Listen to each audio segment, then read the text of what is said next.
법정 스님의 삶과 무소유의 메시지. 들어가며 한국 현대사에서 법정 스님만큼 대중에게 깊은 울림을 준 종교인이 또 있을까? 스님은 승려이자 수필가로서 복잡하고 혼란스러운 현대사회를 살아가는 우리에게 무소유라는 단순하면서도 심오한 삶의 철학을 제시했다. 그의 글은 불교 신자뿐만 아니라 종교를 떠나 모든 이들에게 위안과 성찰의 계기를 제공했다. 법정 스님의 삶은 그 자체로 하나의 가르침이었다. 속세의 화려함을 등지고 산중턱 작은 오두막에서 홀로 살아가며 물질만 능주의가 팽배한 시대에 비움과 내려놓음의 가치를 몸소 실천했다. 그의 생애와 사상을 살펴보는 것은 단순히 한 종교인의 전기를 읽는 것이 아니라 우리 시대가 잃어버린 본질적 가치를 되찾는 여정이 될 것이다. 법정 스님의 생애. 출가 이전의 삶. 법정 스님은 1932년 전라남도 해남에서 박재철이라는 이름으로 태어났다. 어린 시절부터 책을 좋아했던 그는 문학에 대한 열정이 남달랐다. 서울대학교 상과대학에 입학했지만 그의 관심은 늘 문학과 철학에 있었다. 대학 시절에는 문학 동아리 활동을 하며 글쓰기에 몰두했고 이 시기의 경험은 훗날 수필가로서의 그의 역량을 키우는 밑거름이 되었다. 젊은 시절의 법정은 많은 청년들처럼 인생의 의미를 찾아 방황했다. 대학을 졸업한 후 교사 생활을 하며 안정적인 삶을 살 수 있었지만 그의 내면은 끊임없이 더 근본적인 질문들로 가득했다.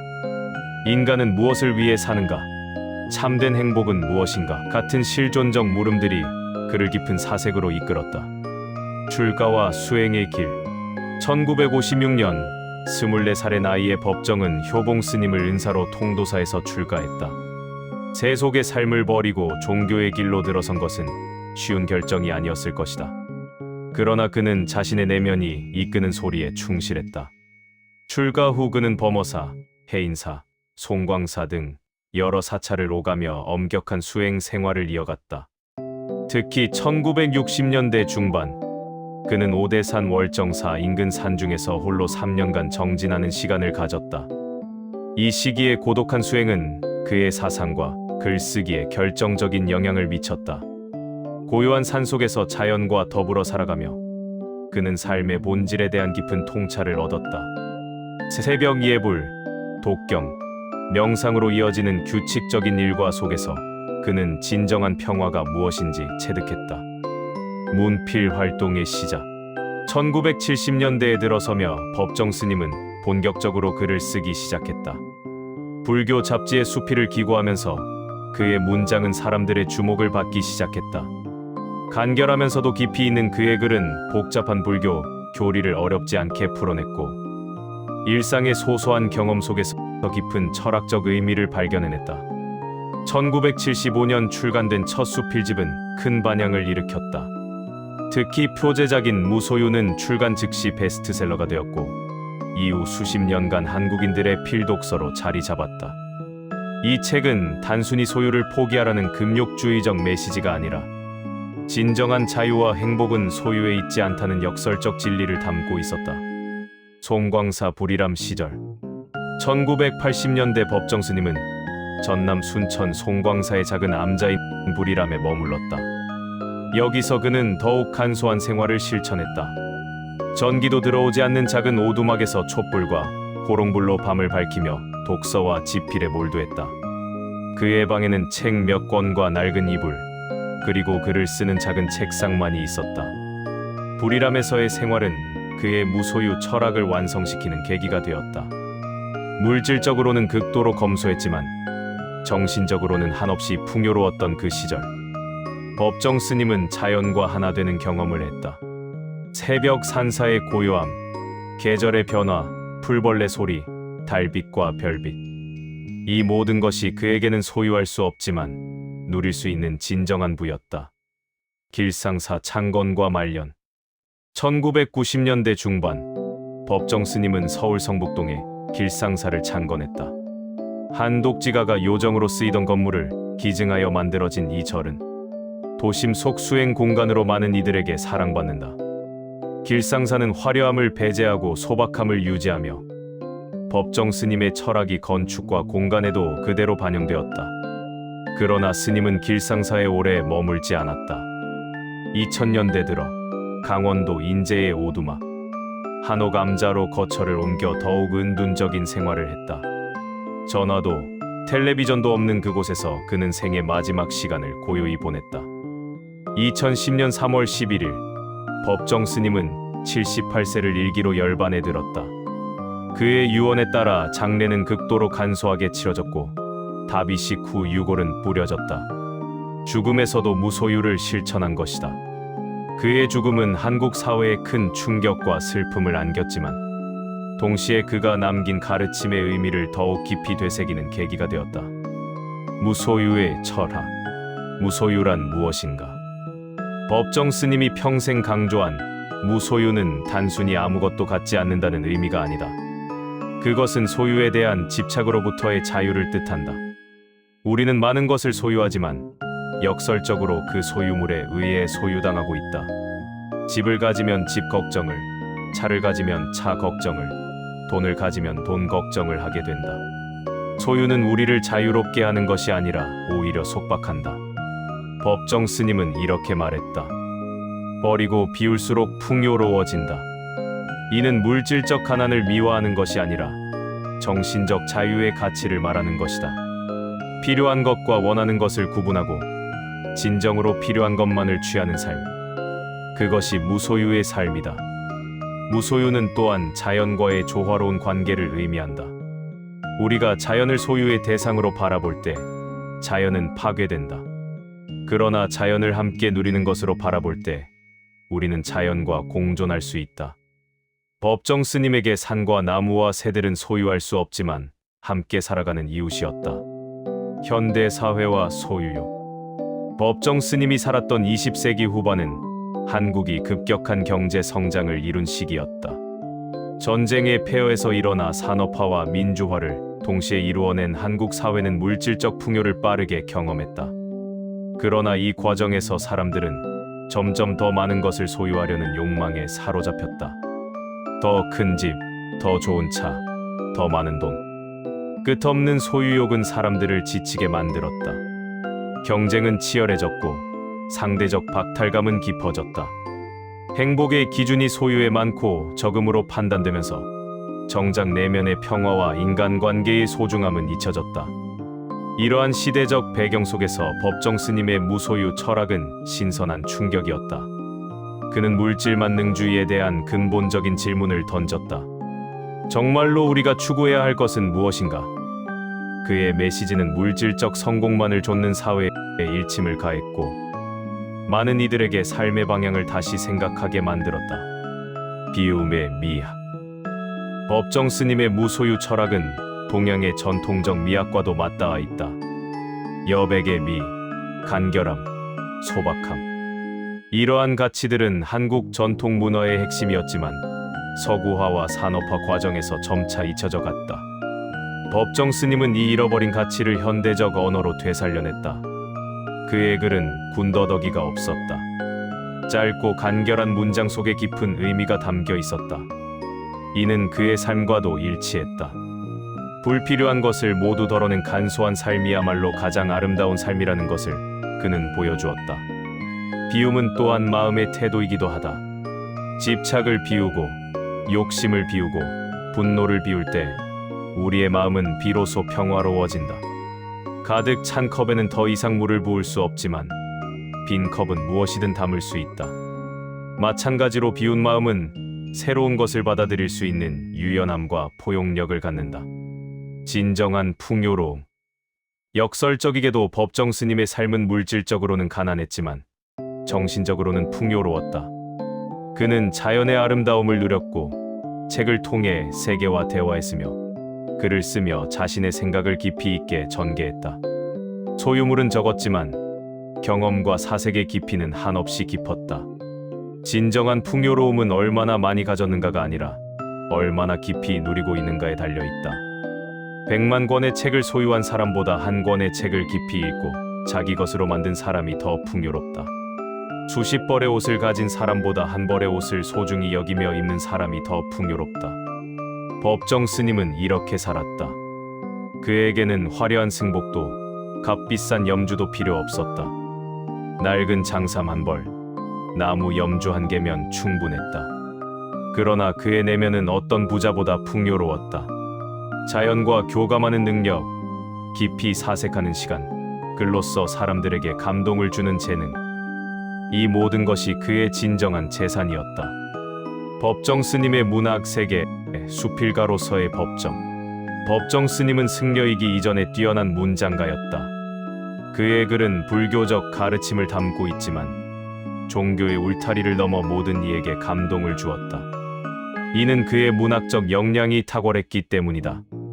어려운 불교 용어를 일상의 언어로 풀어내고 추상적인 개념을 구체적인 경험으로 설명하는 능력은 타의 추종을 불허했다. 그의 수필은 대부분 자연과 일상에 대한 관찰에서 출발한다. 산사의 아침, 떨어지는 낙엽, 흐르는 시냇물, 피어나는 꽃. 이러한 평범한 소재들이 그의 손을 거치면 깊은 철학적 메시지를 담은 작품으로 탄생했다. 독자들은 그의 글을 통해 자신이 미처 보지 못했던 일상의 아름다움을 발견하고 삶의 의미를 새롭게 깨달았다. 대표작들. 법정 스님의 대표작은 단연 무소유이다.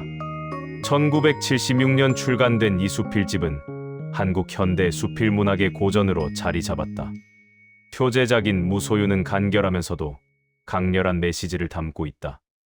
우리가 무엇을 소유할 때 우리는 오히려 그것에 얽매인다는 핵심 주제는 수많은 사람들의 삶에 영향을 미쳤다. 오두막 편지는 불이람에서의 생활을 담은 작품으로 자연과 더불어 사는 삶의 소박한 아름다움을 그려냈다. 전기도 없는 오두막에서 촛불을 켜고 책을 읽는 모습, 새벽 예불을 드리며 맞이하는 고요한 산사의 아침, 계절의 변화와 함께 변해가는 자연의 모습, 이 모든 것이 서정적인 문체로 묘사되어 있다. 영혼의 모음은 보다 철학적이고 명상적인 글들을 모은 책이다. 삶과 죽음, 고독과 자유, 사랑과 이별 같은 인간 존재의 근본적인 주제들을 다루고 있다.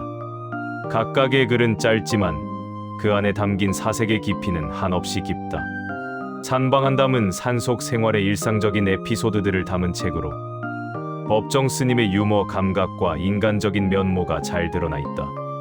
엄격한 수행자의 이미지와 달리 때로는 장난스럽고 때로는 따뜻한 그의 모습이 글 속에 녹아 있다. 문체의 특징. 법정 스님의 문체는 간결하고 명료하다. 그는 불필요한 수식어를 거의 사용하지 않았다. 짧은 문장, 단순한 어휘, 명확한 구조. 그는 이러한 특징은 그의 무소유 철학과도 일맥상통한다. 그래서도 군더더기를 모두 덜어내고 본질만 남긴 것이다. 동시에 그의 글은 깊은 여운을 남긴다. 짧은 문장 뒤에는 생략된 수많은 의미들이 있고 독자는 그 여백을 자신의 경험과 사색으로 채워 넣게 된다. 이것이 그의 글이 가진 힘이다. 설명하지 않지만 느끼게 하고 가르치지 않지만 깨닫게 한다. 또한 그의 글에는 자연에 대한 세밀한 관찰이 돋보인다.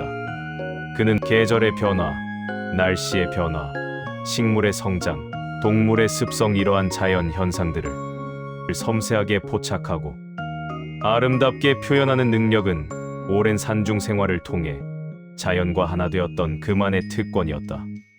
독자들과의 소통. 법정 스님의 글은 대중적이면서도 깊이가 있다. 어려운 불교 용어나 한문투의 문장을 거의 사용하지 않아 누구나 쉽게 읽을 수 있지만 그 안에 담긴 메시지는 결코 가볍지 않다. 이러한 균형 감각은 뛰어난 작가만이 가질 수 있는 재능이다. 그는 독자들에게 강요하지 않았다. 이렇게 살아야 한다고 말하는 대신 나는 이렇게 살고 있다고 담담히 이야기했다. 독자들은 그의 삶을 통해 스스로 깨달음을 얻었다. 이것이 진정한 소통이다. 가르침은 강요가 아니라 감동을 통해 전달되는 것이다. 많은 독자들이 그의 글을 읽고 위안을 받았다고 고백한다. 지치고 힘든 일상 속에서 법정 스님의 글은 잠시 쉬어갈 수 있는 정신적 쉼터가 되었다. 복잡한 세상에서 벗어나 고요한 산사에 머무는 듯한 평화를 느끼게 해주었다. 수행자로서의 삶. 일상 속 수행. 법정 스님에게 수행은 특별한 시간에 하는 특별한 행위가 아니었다. 일상의 모든 순간이 수행이었다. 밥을 먹는 것, 설거지를 하는 것, 마당을 쓰는 것, 나무를 심는 것. 이 모든 평범한 행위들이 수행의 일부였다. 그는 새벽 3시 30분이면 어김없이 일어났다. 세수를 하고 장삼을 입고 법당에 나가 예불을 드렸다. 아침 예불 후에는 독경과 명상이 이어졌다. 이러한 규칙적인 일과는 수십 년간 한결같이 지켜졌다. 규칙적인 생활 리듬은 수행자에게 필수적이며 법정 스님은 이를 철저히 실천했다. 식사는 늘 간소했다. 밥 한 공기, 된장국, 김치 몇 조각이면 충분했다.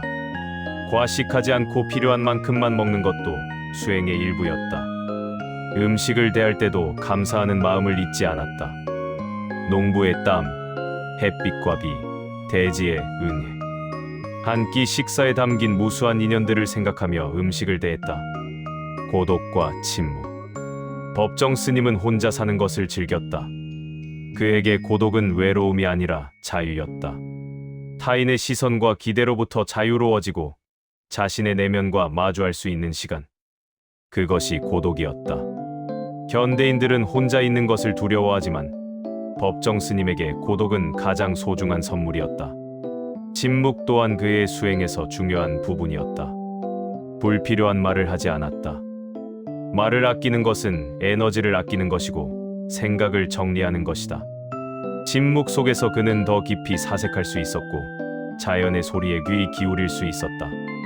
바람 소리, 새 소리, 빛 소리. 이 모든 것이 침묵 속에서 더 선명하게 들렸다. 사람들이 찾아오면 따뜻하게 맞이했지만 그렇다고 해서 수행의 일과를 크게 바꾸지는 않았다. 손님과 차를 마시고 이야기를 나누지만 오래 머물게 하지는 않았다. 적당한 거리를 유지하는 것도 지혜였다. 친밀하되 집착하지 않고 따뜻하되 의존하지 않는 관계. 그것이 법정 스님이 실천한 인간관계의 원칙이었다. 자연과의 교감. 산중 생활을 하며 법정 스님은 자연과 깊은 교감을 나누었다. 계절의 변화를 온몸으로 느끼며 살았다. 봄이 오면 새싹이 돋아나는 것을 관찰했고 여름이면 무성한 녹음속을 거닐었으며 가을이면 단풍을 즐겼고 겨울이면 고요한 설경을 감상했다. 그는 나무를 심는 것을 좋아했다. 직접 나무를 심고 가꾸며 생명의 신비를 체험했다. 작은 씨앗이 땅에 뿌리를 내리고 싹을 틀고 자라나는 과정을 지켜보는 것은 큰 기쁨이었다. 인간도 나무처럼 뿌리를 내리고 하늘을 향해 자라가는 존재라는 것을 나무를 통해 깨달았다. 새들도 그의 친구였다. 산새들의 지저귐을 들으며 하루를 시작했고 때로는 다친 새를 돌보기도 했다. 작은 생명체들에 대한 연민과 사랑. 그것이 불교의 자비 정신이었다. 모든 생명은 소중하며 인간은 그들과 함께 살아가는 존재라는 것을 잊지 않았다. 검소한 생활. 법정 스님의 생활은 극도로 검소했다. 소유물은 최소한으로 줄였다. 옷은 승복 몇 벌, 일상복 몇 벌이면 충분했다. 신발도 운동화 한 켤레와 고무신 한 켤레면 되었다. 물건을 살 때는 정말로 필요한지 여러 번 자문했고 사더라도 가장 소박하고 실용적인 것을 선택했다. 전기 사용도 최소화했다. 불이람에서는 전기가 들어오지 않았고 다른 곳에 머물 때도 전기 사용을 아꼈다. 촛불과 호롱불로 밤을 밝히는 것이 오히려 정겨웠다. 텔레비전도 없었고 전화도 꼭 필요할 때만 사용했다. 현대 문명의 편리함을 거부한 것이 아니라 그것 없이도 충분히 행복할 수 있다는 것을 보여준 것이다. 음식도 간소했지만 건강했다. 육식은 하지 않았고 주로 채소와 곡물 위주의 식사를 했다. 과일은 계절 과일을 조금씩 먹었고 가공식품은 거의 먹지 않았다.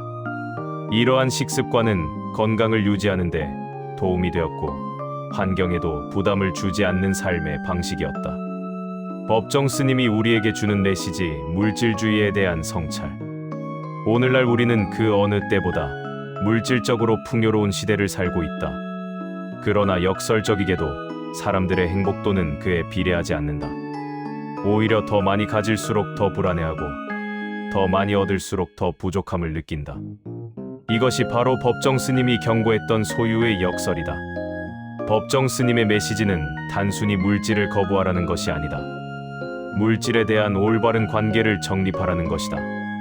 필요한 것과 원하는 것을 구분하고 진정으로 필요한 것만을 취하는 지혜. 그것이 현대를 살아가는 우리에게 필요한 자세다. 스마트폰, 명품, 자동차, 집. 우리는 이런 것들을 소유하기 위해 인생의 대부분을 바친다. 그러나 정작 그것들을 소유했을 때 느끼는 만족감은 오래가지 않는다. 곧 더 좋은 것, 더 새로운 것이 나타나고 우리는 다시 갈망하기 시작한다. 이러한 끝없는 욕망의 사슬에서 벗어나는 것, 그것이 법정 스님이 말하는 무소유의 시작이다. 단순함의 가치. 현대 생활은 점점 복잡해지고 있다. 처리해야 할 정보는 폭발적으로 증가했고 인간관계는 더욱 다양해졌으며 선택의 기로는 끊임없이 우리 앞에 놓인다.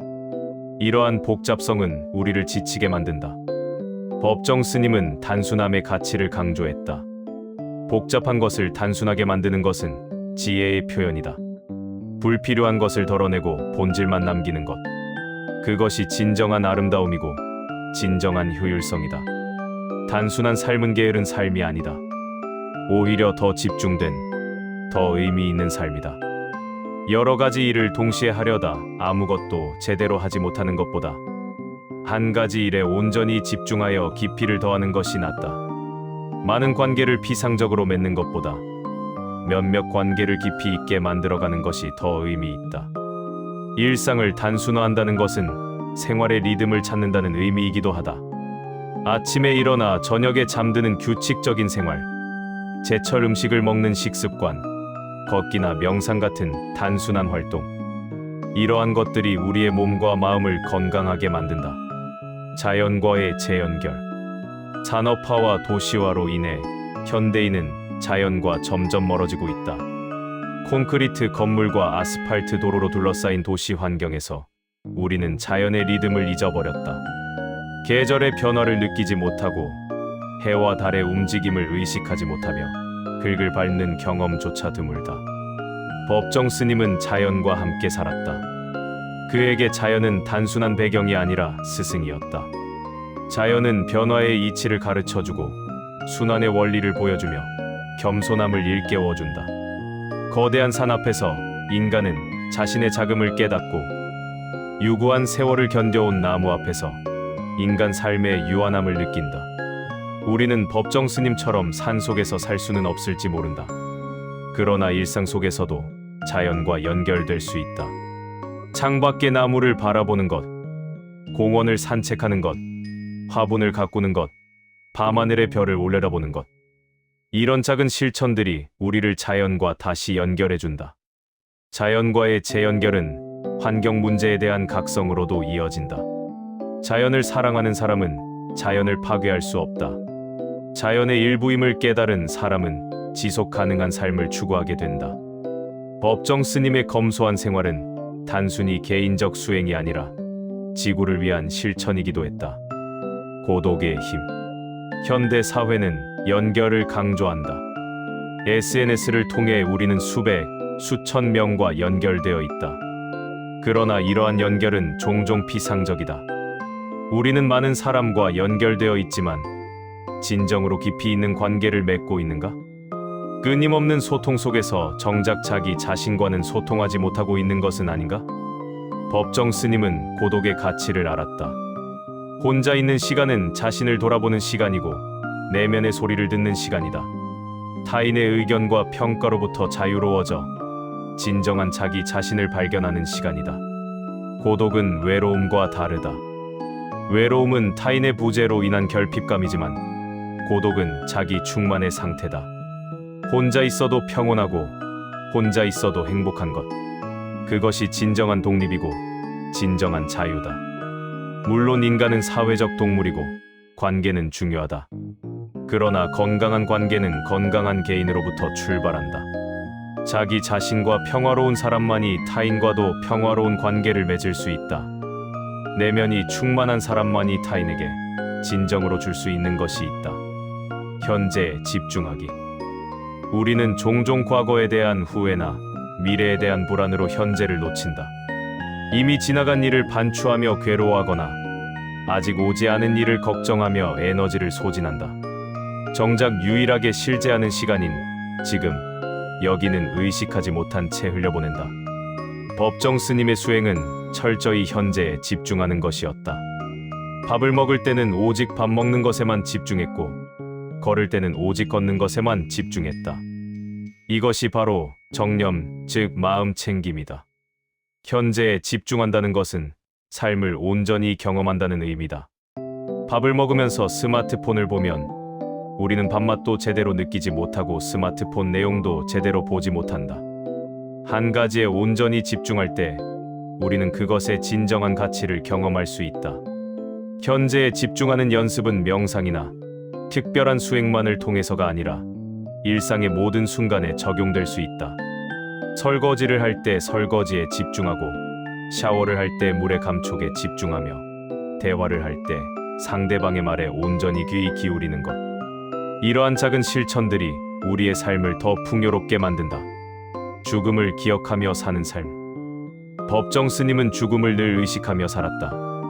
이는 염세적인 태도가 아니라 오히려 삶을 더 소중히 여기는 태도였다. 우리의 시간이 유한하다는 것을 깨달을 때 우리는 매 순간을 더 의미 있게 살게 된다. 죽음을 기억한다는 것은 지금 사는 것이다. 언젠가 하겠다고 미루지 않고 지금 할 수 있는 것을 하는 것이다. 사랑하는 사람에게 사랑한다고 말하는 것을 미루지 않고 하고 싶은 일을 내일로 미루지 않는 것이다. 또한 죽음을 의식하는 것은 삶의 우선순위를 분명히 하는 데 도움을 준다. 만약 내일 죽는다면 오늘 무엇을 할 것인가? 이런 질문을 던질 때 정말 중요한 것과 그렇지 않은 것이 명확해진다. 사소한 다툼이나 쓸데없는 걱정에 시간을 낭비하는 대신 진정으로 의미 있는 일에 집중하게 된다. 법정 스님은 자신의 죽음도 무소유로 마무리했다. 화려한 장례식도 거대한 묘지도 원하지 않았다. 모든 것을 비우고 자연으로 돌아갔다. 이는 삶과 죽음이 다르지 않다는 불교적 깨달음의 표현이었다. 태어남과 죽음은 순환의 일부이며 집착할 것이 아니라 자연스럽게 받아들여야 할 과정이다. 더불어 사는 삶. 법정 스님은 홀로 살았지만 결코 세상과 단절되어 살지 않았다. 그의 글을 통해 수많은 사람들과 소통했고 그의 삶을 통해 많은 이들에게 영감을 주었다. 진정한 수행자는 자신만의 깨달음에 머무르지 않고 그것을 세상과 나눈다. 무소유의 철학은 개인주의가 아니다. 오히려 이기심을 버리고 더 큰 공동체와 하나 되는 것이다. 나만 잘 살면 된다는 생각에서 벗어나 모두가 함께 잘 사는 세상을 꿈꾸는 것이다. 현대 사회는 경쟁을 강조한다. 그러나 과도한 경쟁은 공동체를 파괴하고 인간성을 황폐하게 만든다. 법정 스님의 가르침은 경쟁보다는 조화를, 소유보다는 나눔을, 독점보다는 공유를 지향한다. 더불어 산다는 것은 다른 사람뿐만 아니라 모든 생명체와 함께 산다는 의미이기도 하다. 인간 중심적 사고에서 벗어나 동물과 식물, 심지어 흙과 돌까지도 존중하는 태도. 이것이 불교의 자비이며 법정 스님이 실천한 삶의 방식이었다. 법정 스님의 유산, 한국 사회에 미친 영향. 법정 스님은 한국 현대사에서 독특한 위치를 차지한다. 종교인이지만 종교를 초월하여 모든 이에게 사랑받았고, 승려이지만 세속의 사람들에게 더 큰 영향을 미쳤다. 그의 책은 수백만 부가 팔렸고 그의 글은 교과서에 실렸으며 그의 사상은 한국인의 정신세계에 깊이 스며들었다. 1970, 80년대 급속한 산업화를 겪으며 물질주의에 빠져들던 한국 사회의 법정 스님은 정신적 가치의 중요성을 일깨웠다. 경제 성장만을 추구하던 시대에 그는 내면의 풍요로움이 더 중요하다고 말했다. 이는 많은 사람들에게 성찰의 기회를 제공했다. 특히 젊은 세대에게 법정 스님의 영향은 컸다. 출세와 성공만을 강요받던 청년들에게 그의 글은 다른 삶의 가능성을 보여주었다. 부와 명예가 아니라 평화와 자유를 추구하는 삶도 가능하다는 것을 소유가 아니라 존재의 의미를 찾는 것이 더 중요하다는 것을 깨닫게 해주었다. 문화계에 끼친 영향. 법정 스님은 한국 수필 문학의 지평을 넓혔다. 그 이전의 수필이 주로 개인적 경험이나 감상을 다루었다면 법정 스님은 수필을 통해 철학적 사유와 영적 깨달음을 표현했다. 간결하면서도 깊이 있는 그의 문체는 많은 작가들에게 영향을 주었다. 또한 그는 불교 대중화에도 크게 기여했다. 어렵고 난해하게 느껴지던 불교 사상을 일상의 언어로 풀어내어 불교에 관심이 없던 사람들도 불교의 지혜를 접할 수 있게 했다. 사찰이라는 물리적 공간을 넘어 책이라는 매체를 통해 불교의 가르침을 전파한 것이다. 법정 스님의 영향은 문학에만 그치지 않았다. 건축, 디자인, 생활양식 등 다양한 분야에서 법정 스타일이라 할 만한 미학이 형성되었다. 간소함, 자연스러움, 기능성을 중시하는 이러한 미학은 오늘날까지도 많은 이들에게 영감을 주고 있다. 환경 운동과의 연관. 법정 스님의 무소유 철학은 환경 운동과도 맥락을 같이 한다. 과도한 소비와 생산이 지구 환경을 파괴하고 있는 오늘날, 그의 검소한 생활 방식은 대안적 삶의 모델을 제시한다. 적게 소비하고 재사용하고 자연과 조화롭게 사는 것. 이는 단순히 개인의 수행이 아니라 지구를 살리는 실천이다. 법정 스님은 환경 운동가는 아니었지만 그의 삶 자체가 가장 친환경적인 삶이었다. 오늘날 미니멀리즘, 제로 웨이스트, 비건 운동 등 다양한 형태의 대안적 생활 운동이 일어나고 있다. 이러한 움직임들은 법정 스님이 수십 년 전에 이미 실천했던 것들이다. 그의 선구적 실천은 오늘날 더욱 큰 의미를 갖는다. 현대인에게 던지는 질문. 법정 스님이 세상을 떠난 지 10여 년이 지났지만 그의 메시지는 여전히 유효하다. 아니, 오히려 더욱 절실하다. 물질주의는 더 심화되었고 경쟁은 더 치열해졌으며 환경 문제는 더 심각해졌다. 그는 우리에게 묻는다. 당신은 무엇을 위해 사는가? 진정으로 원하는 것은 무엇인가? 행복의 조건은 무엇인가? 이러한 질문들은 바쁜 일상 속에서 우리가 잊고 살던 근본적인 물음들이다. 법정 스님의 가르침은 답을 주는 것이 아니라 질문을 던지는 것이다.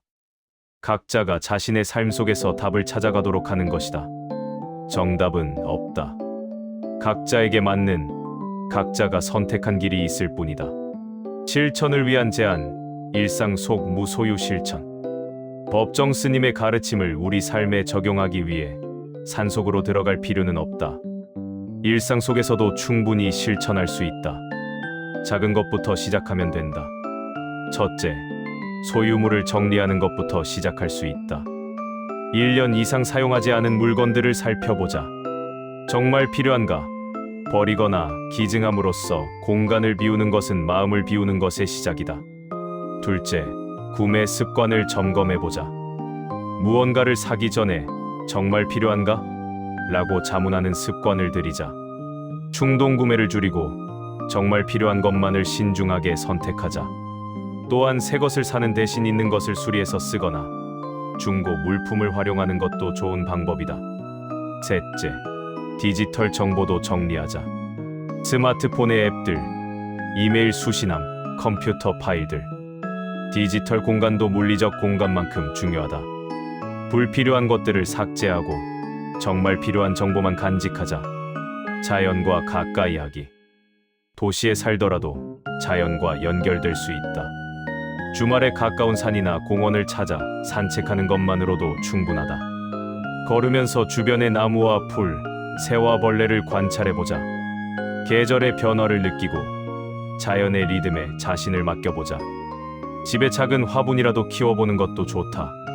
식물을 돌보는 것은 생명과 교감하는 경험이다. 씨앗이 싹 트고 자라는 과정을 지켜보며 우리는 생명의 신비와 인내심을 배운다. 가능하다면 텃밭이나 상자 텃밭을 가꿔보자. 직접 채소를 기르고 수확하는 경험은 음식에 대한 감사함을 일깨워준다. 또한 흙을 만지고 햇빛을 쬐는 것 자체가 치유의 경험이다. 고독의 시간 갖기. 하루 중 일정 시간을 혼자만의 시간으로 확보하자. 아침 일찍 일어나 조용히 차를 마시거나 저녁에 산책을 하거나 잠들기 전 명상을 하는 것도 좋다. 이 시간 동안은 스마트폰을 멀리하자. SNS를 보거나 뉴스를 확인하지 말고 오직 자신과 마주하는 시간을 가지자. 일기를 쓰거나 책을 읽거나 그냥 조용히 앉아 있는 것만으로도 충분하다. 처음에는 익숙하지 않고 불편할 수 있다. 그러나 꾸준히 실천하다 보면 이 시간이 하루 중 가장 소중한 시간이 된다. 자기 자신과 대화하고 내면의 소리를 듣고 마음의 평화를 찾는 시간이다. 관계의 질 높이기. 많은 사람과 비상적인 관계를 맺는 대신 소수의 사람들과 깊이 있는 관계를 만들어가자. 가족, 친구, 동료들과 진정한 대화를 나누는 시간을 가지자. 대화할 때는 스마트폰을 내려놓고 상대방에게 온전히 집중하자. 상대의 말을 경청하고 공감하고 진심으로 반응하자. 이러한 질 높은 소통이 관계를 깊게 만든다. 또한 혼자 있는 시간을 통해 자기 자신과의 관계도 돈독히 하자. 자신을 이해하고 수용하는 사람만이 타인도 진정으로 이해하고 수용할 수 있다. 현재에 집중하는 연습. 마음 챙김을 일상에 적용해보자. 식사할 때는 음식의 맛과 향과 질감에 집중하자. 걸을 때는 발바닥의 감촉과 주변의 소리에 주의를 기울이자. 대화할 때는 상대방의 말과 표정에 온전히 귀 기울이자. 처음에는 잠시만 집중해도 마음이 다른 곳으로 가버린다는 것을 발견할 것이다. 그것은 자연스러운 현상이다. 마음이 흩어졌다는 것을 알아차렸다면 다시 현재로 돌아오면 된다. 이런 연습을 반복하다 보면 점점 더 오래 현재에 머물 수 있게 된다. 나가며. 법정 스님의 삶은 우리에게 하나의 큰 물음표를 남겼다. 과연 우리는 어떻게 살아야 하는가? 무엇이 진정으로 중요한가? 행복은 어디에 있는가? 그는 이러한 질문에 대한 답을 자신의 삶으로 보여주었다. 소유하지 않아도 풍요로울 수 있고 혼자 있어도 외롭지 않을 수 있으며 가진 것이 적어도 행복할 수 있다는 것을. 이것은 단순한 이론이 아니라 그가 평생 실천하며 증명한 진리였다. 오늘날 우리는 법정 스님이 살았던 시대보다 훨씬 더 복잡하고 빠르게 변화하는 세상을 살고 있다. 정보는 넘쳐나고 선택지는 무한하며 변화의 속도는 점점 빨라진다. 이러한 환경에서 법정 스님의 가르침은 더욱 빛을 발한다. 느리게 살기, 단순하게 살기, 자연과 더불어 살기. 이것은 시대에 뒤떨어진 낡은 사상이 아니라 오히려 미래를 위해 꼭 필요한 지혜다. 지속 가능한 삶, 의미 있는 삶, 행복한 삶을 위해서는 법정 스님이 제시한 길을 진지하게 고민해 볼 필요가 있다. 법정 스님은 이미 우리 곁을 떠났지만 그의 글과 그의 삶은 여전히 우리와 함께 있다. 그의 책을 펼칠 때마다, 그의 가르침을 떠올릴 때마다 우리는 그를 다시 만난다. 그리고 그 만남을 통해 우리는 조금씩 변화한다. 변화는 한 번에 일어나지 않는다. 작은 실천들이 모여 습관이 되고 습관이 모여 삶의 방식이 되며 삶의 방식이 모여 인생이 된다. 오늘 한 가지 작은 실천을 시작해보자. 불필요한 물건 하나를 정리하거나 자연 속을 산책하거나 고요히 앉아 자신의 호흡을 관찰해보자. 법정 스님은 거창한 것을 요구하지 않았다. 단지 지금 이 순간 여기에서 할 수 있는 것을 하라고 했다. 그것이 바로 무소유의 실천이고 그것이 바로 깨어있는 삶이다. 우리는 모두 각자의 자리에서 각자의 방식으로 법정 스님의 가르침을 실천할 수 있다. 승려가 되지 않아도, 산속으로 들어가지 않아도, 모든 것을 버리지 않아도 된다. 다만 마음의 방향을 조금 바꾸고 삶의 우선순위를 다시 정립하며 진정으로 중요한 것이 무엇인지 끊임없이 자문하면 된다. 법정 스님의 일생은 한편의 아름다운 시와 같았다. 간결하지만 깊이가 있고 소박하지만 품위가 있으며 고요하지만 울림이 있었다. 그의 삶은 말없는 가르침이었고 그의 존재 자체가 메시지였다. 비우면 채워지고 낮추면 높아지며 버리면 얻어진다. 이 역설적 진리를 법정 스님은 몸소 보여주었다. 세상의 모든 것을 내려놓았지만 수많은 사람들의 마음속에 영원히 남았다. 아무것도 소유하지 않았지만 가장 풍요로운 삶을 살았다. 혼자 살았지만 모두와 함께했다. 그의 죽음 이후에도 그의 책은 계속 읽히고 그의 말은 계속 인용되며 그의 정신은 계속 이어진다. 이것이야말로 진정한 불멸이 아닐까. 육신은 사라졌지만 정신은 영원히 살아 숨쉰다. 무소유를 실천했기에 오히려 모든 것을 얻은 삶이었다. 법정 스님은 우리에게 길을 보여주었다. 이제 그 길을 걸어가는 것은 우리의 몫이다. 완벽할 필요는 없다. 때로 넘어지고 때로 길을 잃을 수도 있다. 그러나 중요한 것은 방향이다. 소유에서 존재로, 외적인 것에서 내적인 것으로, 복잡함에서 단순함으로, 속도에서 깊이로. 이 방향을 잃지 않는다면 우리는 법정 스님이 걸었던 그 길 위에 있는 것이다. 산사의 종소리가 울려 퍼지듯 법정 스님의 가르침은 오늘도 우리의 마음속에 울려 퍼진다. 그 소리에 귀 기울이며 우리는 각자의 삶 속에서 무소유의 길을 걸어간다. 그것이 스님에게 드리는 가장 좋은 공양이고 스님의 가르침을 진정으로 계승하는 길이다. 법정 스님, 그는 비움으로써 가득 채웠고 머물므로써 영원히 흘렀으며 고요함으로써 온 세상에 울림을 남긴 분이었다. 그의 삶은 하나의 큰 가르침이었고 그의 죽음은 마지막 가르침이었다. 그리고 그 가르침은 지금도 계속되고 있다.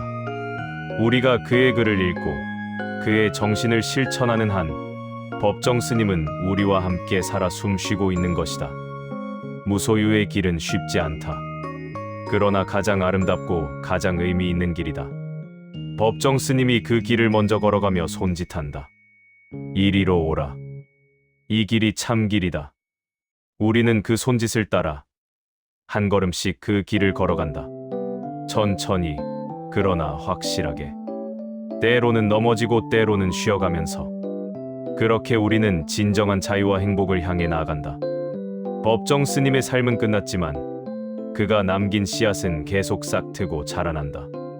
한 사람 한 사람의 마음속에서, 한 가정 한 가정에서, 이 사회 곳곳에서 그 씨앗이 자라 숲을 이루는 날, 우리는 법정 스님이 꿈꾸었던 세상을 만날 수 있을 것이다. 소유가 아닌 존재의 가치를 아는 세상, 경쟁이 아닌 조화를 추구하는 세상, 물질적 풍요보다 정신적 평화를 소중히 여기는 세상. 그 세상은 멀리 있지 않다. 바로 우리의 선택과 실천 속에 있다. 오늘, 지금, 여기에서 시작하는 작은 변화들이 모여 그 세상을 만들어간다. 법정 스님은 그 가능성을 보여주었고 이제 우리가 그것을 현실로 만들어갈 차례다. 고요한 산사에서 법정 스님은 여전히 미소 짓고 계실 것이다. 우리가 그의 가르침을 이해하고 실천하는 것을 보며 흐뭇해하실 것이다. 그리고 말씀하실 것이다. 잘하고 있다. 그 길이 맞다. 계속 걸어가라. 우리는 그 격려를 마음에 새기며 오늘도 한 걸음 더 나아간다. 무소유의 길을, 자유의 길을, 평화의 길을, 법정 스님이 걸었던 그 길을 우리도 함께 걸어간다.